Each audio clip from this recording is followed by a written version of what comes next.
guys, welcome back to Room 237, and we're getting down to the end of the Italian horror and Giallo film marathon. I have 4 more Gialli to get to, and then the Argento films, and then all of the Giallo-inspired films. But for this, I have the 1969 Giallo Double Face, starring the great and notorious Klaus Kinski. This is the Arrow Blu-ray.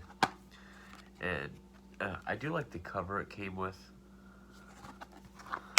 but as you know, I'm a sucker for original covers. There's another movie he's in that's out on Arrow, a Joe D'Amato film, Death Smiles on a Murder, but I'm having a hard time finding if it's a definitive Giallo. It's not in Troy Howarth's books. Some places say it is, some people say it isn't.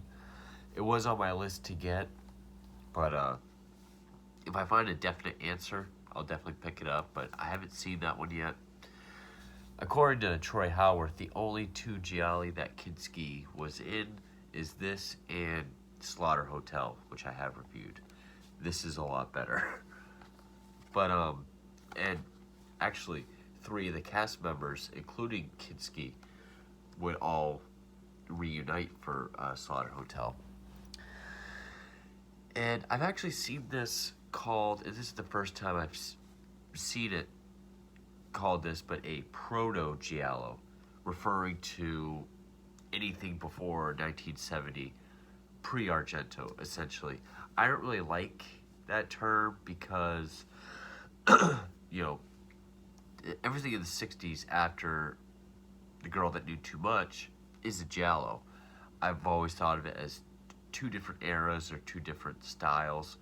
There's the Bava Pre-Argento formula that was perfected for the 60s, and then Argento redefined the entire genre into what we know Giallo to be now. So I don't really like to use anything from the 60s, anything between 63 and 70 as proto-Giallo. Now, this was directed by Riccardo Freda, who did 3 Giallo films. He did this, then The Iguana with the Tongue of Fire, and finally, Murder Obsession. And I actually did them all backwards, because I did Murder Obsession first, then Iguana, now this. This is definitely his best of the 3. Iguana was more forgettable of the 71, 72 heyday Gialli. Murder Obsession, I didn't have a whole lot of nice things to say about it, except for some of the gothic setting and atmosphere. This one is definitely the best acted, best shot, written. Yes, some of the effects are really hokey, which I'll get to, including a train set, like a toy car used for accidents. I'm a sucker for that stuff anyway. But, so this is based on a Edgar Wallace novel, which is called A Face in the Night. And actually, this is an Italian and West German co-production. And in Germany, there was a movement called Krimi films, Krimi, which was kind of like the German answer to Giallo. I think it even predates Giallo a little bit. It's a bit more crime, drama, and action than, say, a Giallo film. And many of them were based on the works of Edgar Wallace. So, over in Germany, this was marketed and released as a Edgar Wallace Krimi film. Italy, it was a Klaus Kinski Giallo. I guess you could call it either or, but it's a Giallo. And actually, this was co-written by Lucio Fulci. He was originally helmed to direct this, and I don't really remember why, but he ended up backing out, and he went on to do Perversion Story, which there are some similarities between this and Perversion Story. I would say it's not as good as Perversion Story. I think that's a much better. I not much, but I think that's better written and acted. The ending is more impactful than say this one. Um, but Fulci actually went on to say he disliked the film and that Freda just totally. He says he beat it to a pulp, so I'm guessing he really didn't like anything Freda had to bring to it. It kind of minimalized everything that Fulci did. So it stars Klaus Kinski, who is notorious for being very difficult and hard to work with.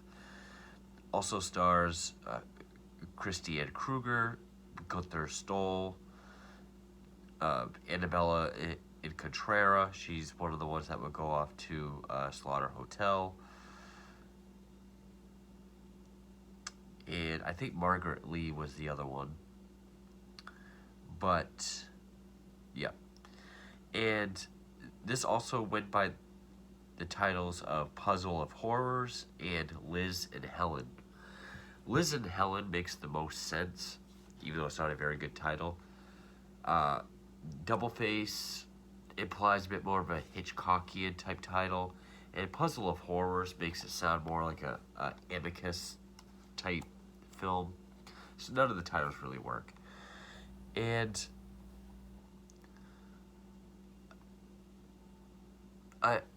Klaus Kinski is one of those actors. He has a very unique look to him.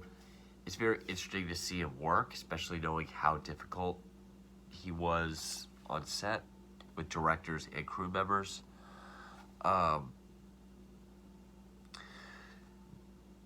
There is some things I noticed is it's very well shot.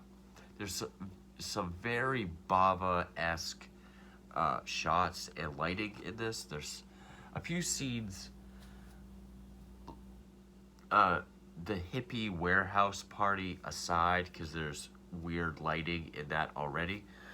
But just like when Klaus Kinski is walking through his mansion, or when he goes to the film studio, kind of towards the beginning, there's some very well lit and some very unique colors going on in those shots, especially when he's walking through his mansion.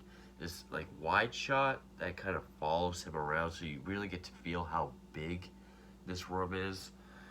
And he's carrying a candlestick, so he's got like this orange, like warm colors around him. And then the way the mansion is lit is very like blue and purple and cool colors. It's a very nice contrast. It had a very Bava feel to it, which I really appreciated. The story does take a lot of it. Okay, so the Pre-Argento era was mostly the formula that carried over a lot is it follows the wealthy and sort of the misdeeds that they do or potentially didn't do, and they have to solve it. And it all usually deals with some sort of inheritance or insurance. And in this even opens up with the narration of Kinski, who plays John Alexander, who I guess he's an industrialist or something. But he narrates as saying, I met Helen on a holiday, I fell in love with her. And it shows them skiing with an obvious green screen. I mean, think Clockwork Orange when they're in the Durango 95. And even when they fall off the sled and they're rolling around in the snow, it's green screen. There's a lot of cheap effects in this movie, but it does have a charm to it. And it's 2 years later, their marriage is very unhappy. They barely speak to each other. John even hints nonchalantly, like, so do you want a divorce? She says no. We get that I thought she was with him for, you know, for wealth, but I guess he was married into her family for the wealth. And Kinski has two looks in this film. Either like rich teddy boy, like robe and ascot, or full on Giallo trench coat and fedora. And he's pretty abrasive throughout the entire film. He's always shoving people around, insulting them, demanding. If you want something like a question, he's very demanding, almost violent. But then other times he'll be very sensual and affectionate to get what he wants, and when he does, he just flees. So he's a very abrasive character. But this one day, oh, and it keeps showing us certain things she owns, like a cigarette case that's black with a certain design on it, this ring that looks like I think it was a snake coiled around her finger, and also the pearls that she's wearing and a scar on the back of her neck. But we see someone with black gloves putting this bomb in a car. She goes to get in it, and it explodes. And when we see the car explode, it's a toy car on a model, and it's very obvious that it's a model. It looks like this might be well shot for a model. It looks like something anybody could have made. And it happens again at the end of the film. Yeah, it looks laughable, but I actually like stuff like that. Like the film Faust from 1926. I love that film. The shots going through the model. I love that. Even the stop motion on like basket case. I love shit like that. And Kinski believes that he's led to believe throughout the film that his wife Helen is still alive, and throughout the film more and more things happen that make him look suspect of murder to his father-in-law or the authorities, Scotland Yard. It does have some good twists and turns. I mean, shortly after her funeral, he takes a holiday and he comes back and he finds this young, beautiful woman named Christine, who is played by who was it? Of course, I can't find it when I need to. Christian Kruger. He just, like, one night, he just hears the shower running, and she's in there, and he just grabs her and tries throwing her out, and she seems very playful. Like, she's not turned off by his aggression at all. And even at one point, he, like, throws her, and she's like, "Oh, you've hurt my leg. I can't walk. I have to stay." So he offers to drive her. They end up at this, I guess it's called a hippie warehouse party, where there's hippies on motorcycles jousting, and they're pulling shirts off women as they pass. But she brings them to this back room where they show films that people there have made, and they show Christine's film, which, and why does he go in there? Because when he stops, she grabs his keys, so he has to follow her in there. Her film, it shows her and this woman with a veil over her face. And it shows them getting very close, being kind of sensual. But on her hand, it has that snake ring. And then, Christine pulls out a knife to cut all these beads off of her neck. when she's wearing the pearls, and there's the scar on the back of the neck. So for like the first act of the film, he's trying to find the film because he's convinced it's Helen. And she says where it was developed or where it was put together, so he goes there. And this is kind of a silly scene. It's well, I think he goes to see, it's not Peter, because Peter's the guy showing the films, but he goes to the film studio. And he walks in, and the way it's lit, again, it's another Bava looking shot. I do like how it looks. And a voice asking who he is and why he's there. And then out of nowhere, because there's all these studio lights around him, you see a guy just kind of, and then a foot just lightly, which at first the blows are kind of slow, and you just hear like the, but when it shows Kinski, he's just kind of, you can tell he's going like this. He's acting without a fist or anything in the shot. But when he keeps speeding up with each cut being it looks a bit more, believable, but at first it's kind of laughable. And yeah, he's trying to get this film because he thinks it's Helen. And Christine is still around. She drugs him for some reason. And then as the film, so he just sleeps. And he goes to her hotel. So, because her and Peter are there so he can buy the film. And I'll kind of stop here for spoilers. But finds out the people behind the film and what's going on is much bigger.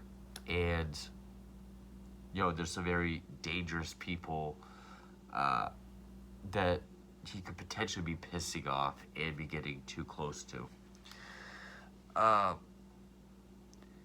There are some good twists and turns. I mean, when he does get the film, he watches it, and the film, it really shows us the important parts like the ring, the scar, and eventually his father-in-law, which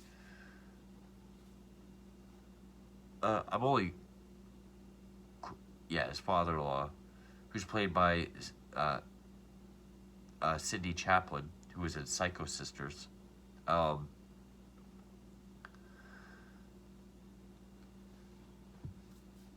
When he shows in the film, obviously it was tampered with. You could tell someone had doctored the film, so there's no ring.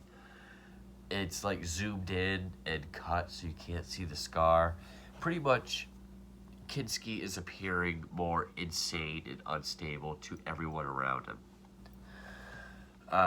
Other key players, there's his secretary, who I kept getting these two characters mixed up. There's his secretary and then this woman, Liz, who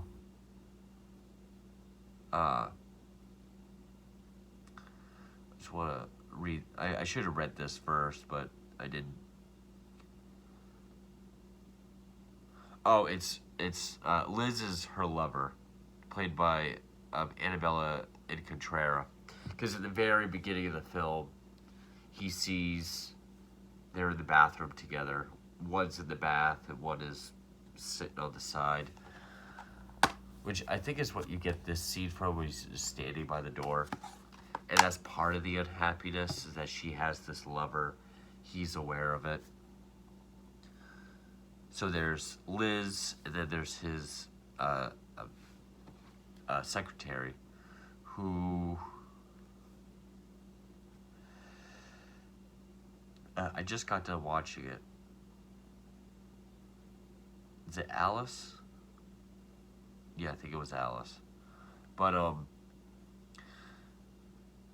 the while, Scotland Yard is looking.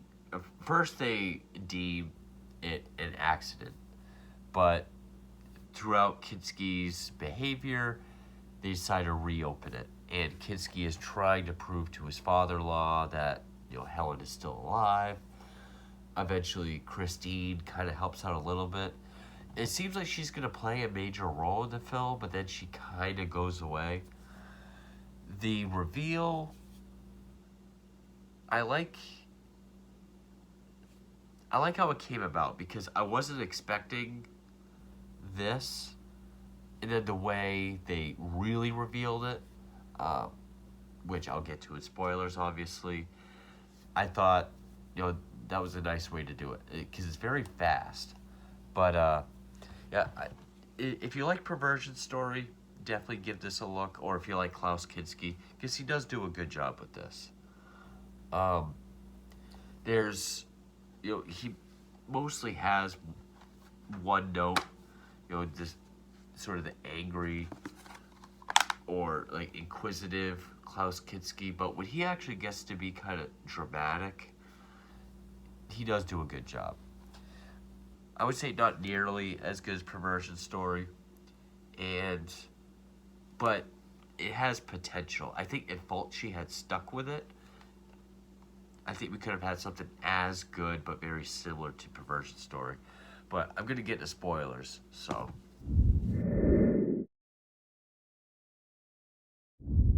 at one point, uh, John and Christine, they're together. This is the part. I think this is the part where he starts kissing her to try to get information.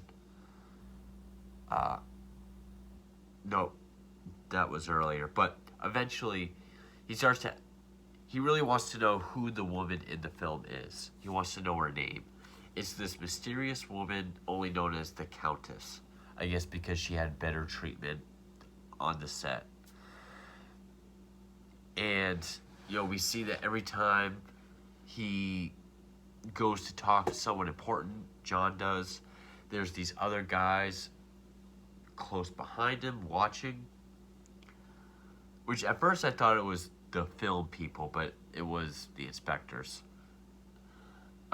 Which it was, the one from Scotland Yard was Inspector Brown.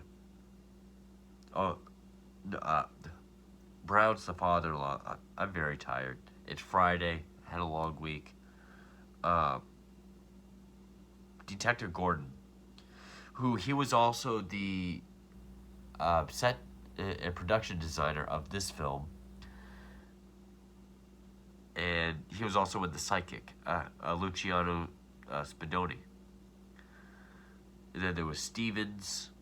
Actually, Gordon is from Liverpool. The Scotland Yard is Stevens. He's played by Gunther Stoll. He was in What Have You Done to Solange? They're always shortly behind. And at one point, they talk to the father-in-law, Brown, where they say, I think he did it. Brown defends him. And then, of course, they talk about inheritance. They say, did he know that he's the rightful heir? Brown says, not until the day of the accident or after the accident. But so while he's talking to Christine, being very violent, like he's smacking her, punching her, which is actually right after he purchases the film, after the guy leaves. And he says, I want a name. He says, I don't know the name, but at one point, she did whisper in my ear, call me Helen, which of course is his wife's name. And then that is when he watches it at home, then he goes to show his father-in-law, and it's been altered. And then one of the inspectors goes to see him, which after the Brown leaves, after seeing the altered film, Kinski just takes it out of the projector and burns it. And then the inspector comes in and he's like, oh, I see you're burning a film. And then he just asked, do you love your wife? And he said yes. And then he notices Kinski's watch collection. And Kinski happens to mention, because he says he wound them all himself. He happens to mention the only clock he could never get right was the one in Helen's car. He said it was always 1 hour too fast. and that clicked with the inspector. Now, see, I like Giallo where, like the bird with the crystal plumage, where it's the final clue that tells people who the killer is. That's is the title, because bird with the crystal plumage, when they figure out what that noise is, that it's the bird with the crystal plumage, that's how they know where the killer is and who it is. Then that's the title. They could have given it a name on like a watch or something, and I think that would have been really cool. Just side note. And then we see Kinski, he's with he goes to talk to Liz. Liz gives this idea that day, the day of the accident, Helen was not alone. She was with a friend named Judith, and right before the accident, she was thrown out of the car, and the body that was burnt beyond recognition was her friend Judith. And she said she was told this via telephone call, but the voice did not sound like Helen's. And then he's with his secretary, who they're in bed together, and then when she asks, because I guess they have an affair, she's really in love with him. She's like, "You really didn't kill your wife, did you?" And he just like grabs her, like, "Idiot," and like walks away. One thing I did not mention was the music, because there's one piece I really enjoyed, and that's towards the end. The music was done by Nora Orlandi, who I think provided the vocals as well.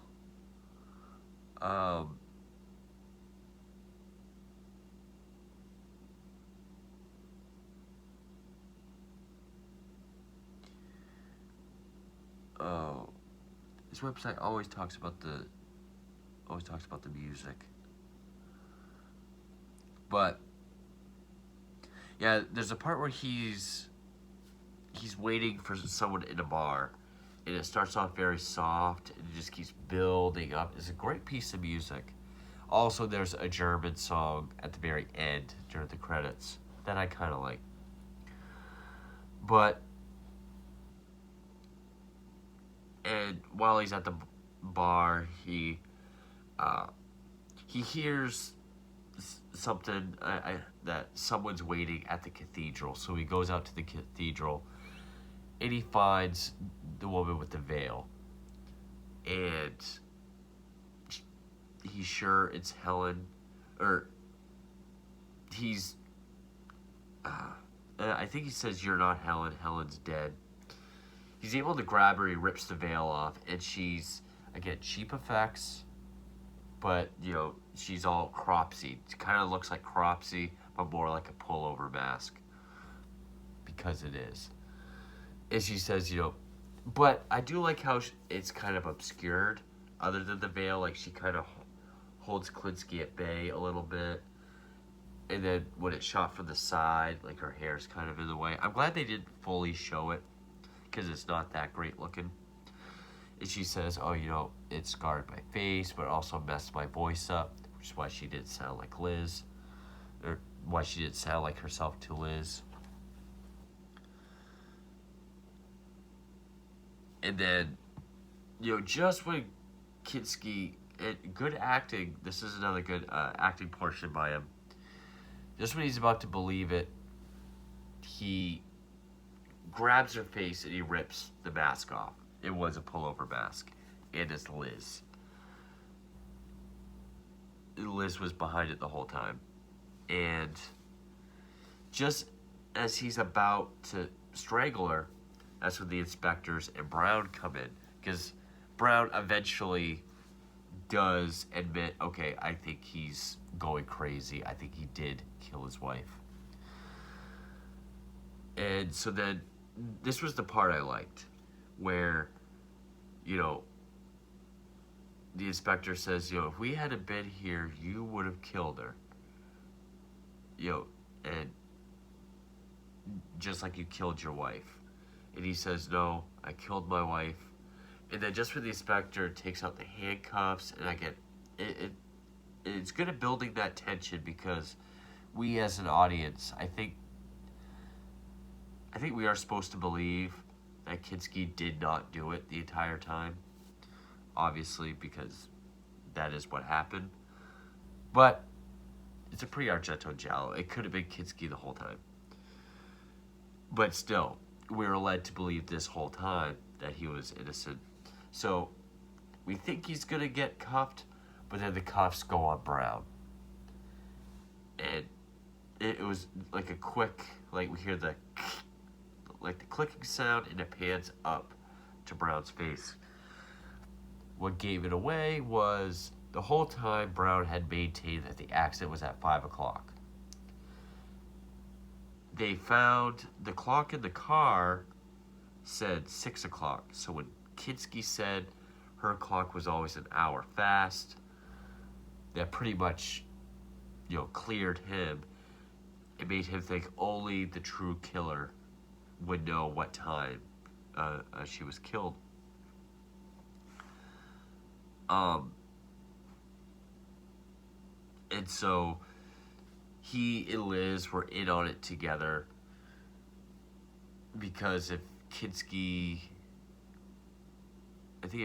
went to jail for murder, he would become sole heir to the company. That it was another inheritance heir.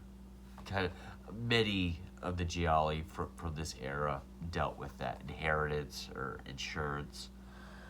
So there's this funny fight between Liz and Brown, like, I never should have trusted you, and Liz calling him an idiot, like, I knew you couldn't get away with it.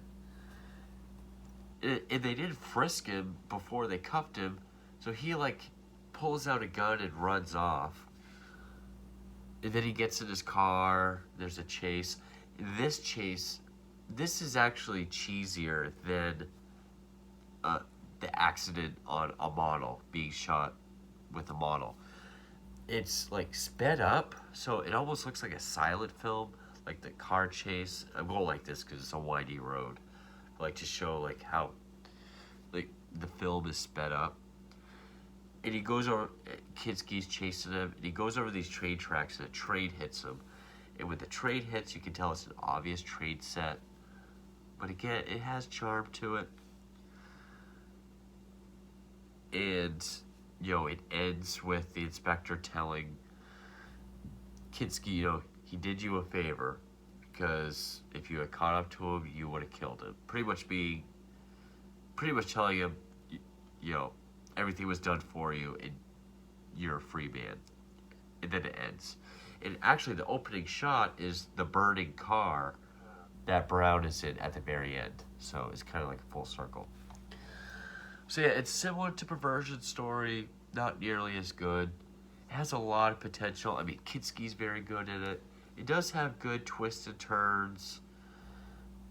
And, well, by that, I mean, little things that help pull the plot and pull the plot together for the revelation at the end.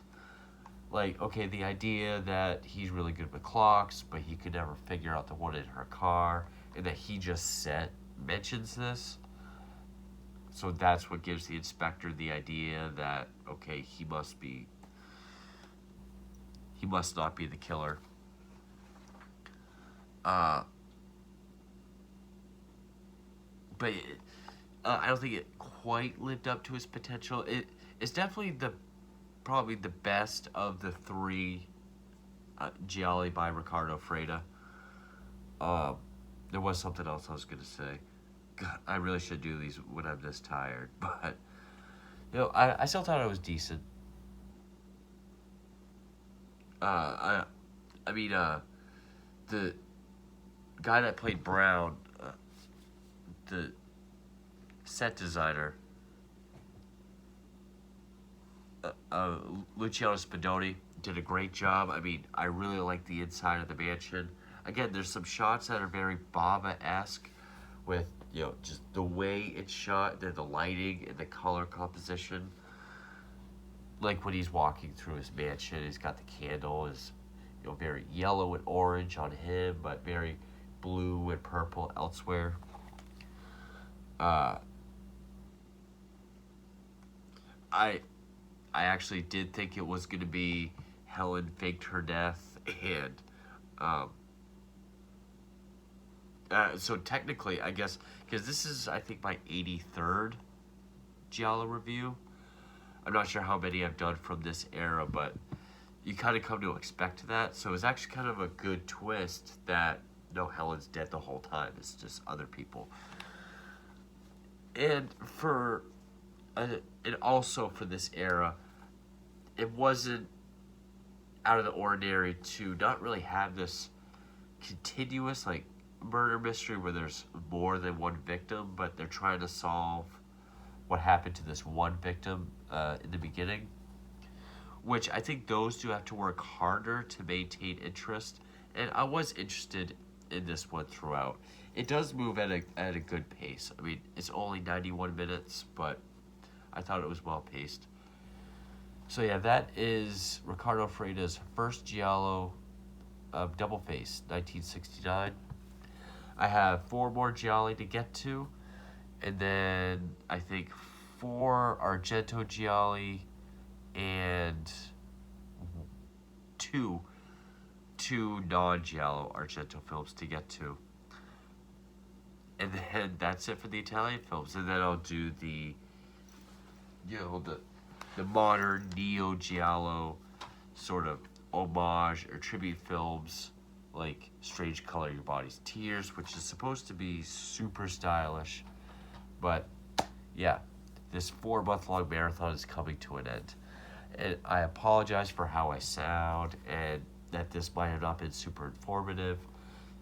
I shouldn't do these when I'm this tired. I should have got some rest and just done this on the weekend. But anyway, thank you for watching.